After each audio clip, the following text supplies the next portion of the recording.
blue tape. All right, you can there's showing here. So we're installing the Xtreme XClutch, which you can see right down here.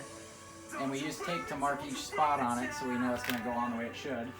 And right now, you can look in here, we just put the flywheel on and we're putting all the bolts in with a little bit of 243 Loctite, which is what the manual recommends. So I'm just gonna put a little bit on each bolt and we're gonna thread them all in, and then we'll go to the next step, which is to torque spec them all per the Ford manual. Here, Phil, bring that bolt back out. I'm sorry. All right, so next we got them hand tightened in there, and now we're gonna go ahead and we're gonna torque spec them all star pattern. It's in the Ford Workshop manual, which I can provide if you need. Just comment, let me know your email, and I can send it to you.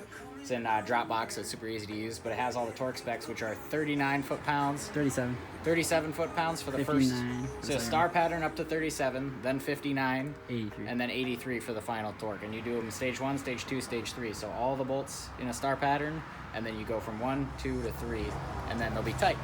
So we're gonna do that right now.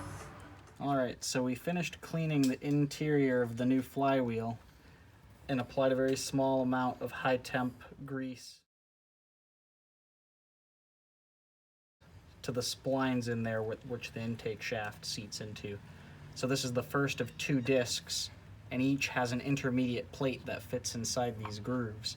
So right now this plate is just sitting in here, and we're cleaning that intermediate plate to slide that in before the second disc goes in. Yep, and the alignment tool is how we're gonna know those clutch things line up with everything basically as we go. Okay, so now we've got the first intermediate plate that sits into those grooves, and it's against the pads of the first clutch plate that we had just put in. So next is clutch plate number 2, and then we'll align those splines and then put in the final plate and the pressure plate, which has 20 bolts that we're going to torque.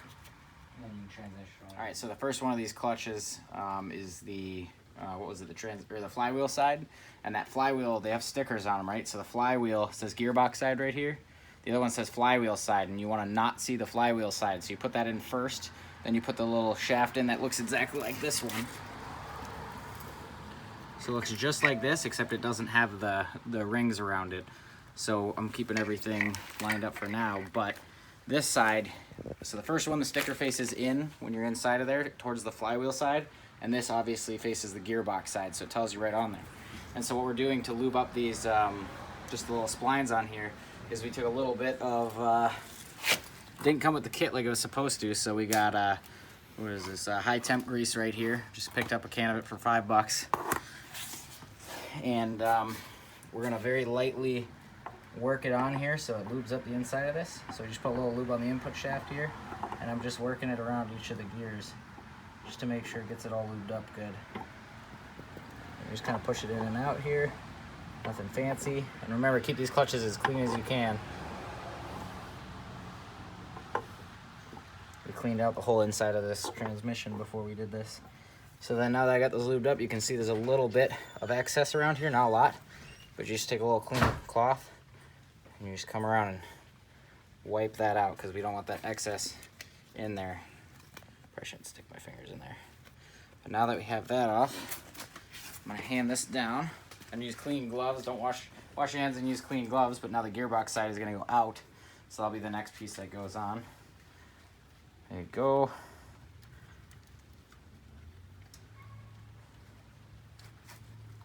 So gearbox sticker faces you. That's okay, that's clean at least.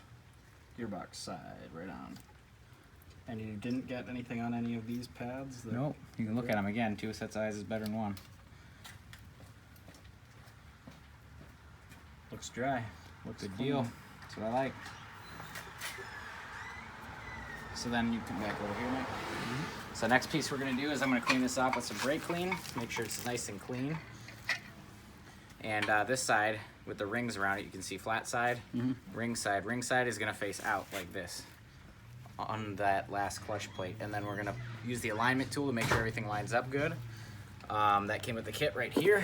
So that right there will make sure that those splines all match up on the 2 clutch plates. So that, you know, obviously they line up. So when you actually have to put the transmission back on, you'll be able to slide it right in. Otherwise, you're gonna have to get real lucky with placement, which sucks. So we're gonna clean that off and then put on the pressure plate. Thank you, my bad. And so then this has 20 screws in it, and we'll go around, really nice looking actually, but we'll go around and put all those screws in and everything. And that should do it. They're in. One, and then all the way through both? Yep, it's as far as it Positive? goes. Yep. Yeah, here I can even check the depth. That's how far. And the first one's right there, and the second one is only one of those plates. That's exactly right. All right, so now you're seeing the second clutch plate with the final intermediate ring. This groove here is called the fulcrum. Obviously you want that facing out, and you want the flat side against the pads of that second clutch plate. So at this stage, with that last ring in before we put the pressure plate on and bolt it in, using the supplied alignment tool, you slide that gently into the splines, and we've already done this once, so it should be the correct depth. And with the grease we used, you can see the two lines, and we know the depth is right. And through those holes, you can actually see, if you spin it, both of the clutch plate pads spinning together. So we know that that's aligned. We can let that sit. It should be able to stick out through the pressure plate as we mount that. All right, so here's the pressure plate, and it actually says 13 foot-pounds right on the front of it, so you can't mess it up. Got the little piece of tape on there to align it to everything else, basically. Or what was the flywheel. So we actually marked the flywheel with tape and the pressure plate, and I don't know how important it is, but I wanted to keep everything lined up.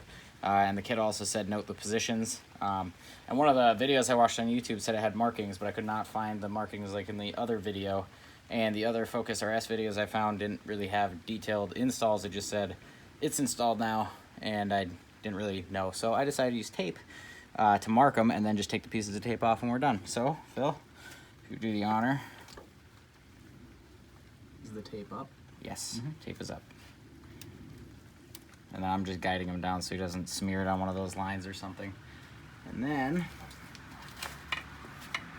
you keep doing that. I'm gonna hand you the bolts with the washers that were supplied. These are the friends you need working on cars, right? Sometimes you just get hungry. Get in there. Ah. A little. And then you go around Finger tight. circular motion around the wheel doing quarter turns at a time With the tool with the wrench. until it hits torque. I would just leave them in. It says like remove and refit the tool, blah. I'm like, okay. All right, I think I've got the torque wrench.